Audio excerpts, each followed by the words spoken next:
so this is this is 2017, and the only working I'm going to do here is, if I show you, is going to be, so we know how to do that working, we know dividend yield, earnings per share, interest cover, we've done all those, okay? So we haven't done this one, return on equity fund, okay? Now when you see this, it's return on shareholders, okay? So that should be the formula that's in the document that I put up yesterday, okay? And the formula is as follows, okay? So return on shareholders equity funds. Obviously it goes without saying, equity funds obviously goes to how the business is financed. Okay, so equity is the opposite of debt. Okay, so instead of debt capital where we borrow money, equity capital just means that we sell shares in order to get that to obtain the necessary money. Okay, now in equity funds, obviously shareholders have to be given a stake on it. Okay, so this is just rate % that they get on their stake. Okay, so if you want, this one can sometimes be called the ROEF, so return on ROSCF, return on shares equity funds. Okay, and the formula is net profit minus preference dividend all over equity funds. So when we were doing the gearing ratio yesterday, we would have debt funds. So debt funds is your debentures and your preference shares.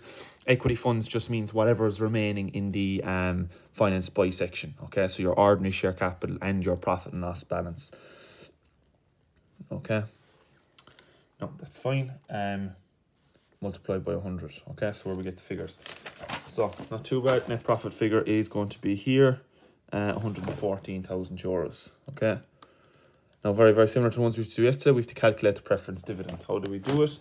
We just get 5% of 150,000 euros. So if I do that over here, 150 multiplied by 5% equals 7,500 euros.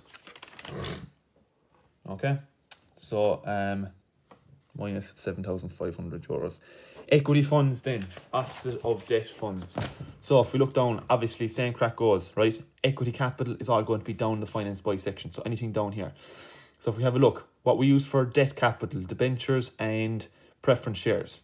So the remaining has to be equity, okay? So when we were doing the gearing ratio yesterday, we would use debt capital, debentures and preference shares, whereas today we're using equity capital, which is money that we have, which is sales, so any money generated from shares. Okay, ordinary shares, right? Ordinary shares and whichever money we have left over. Okay, so our profit and loss balance. Okay, so our two figures are going to be 450 and 79,000 euros. Okay, so 450 plus 79 multiplied by 100, and it's very, very similar to the dividend yield or the return on capital employed. It's given as a percentage. Okay, so throw all that into the calculator and you should get 20.13%. Okay, that's given as a percentage, and you're well able to do the rest of them, so you're going to be doing that for me.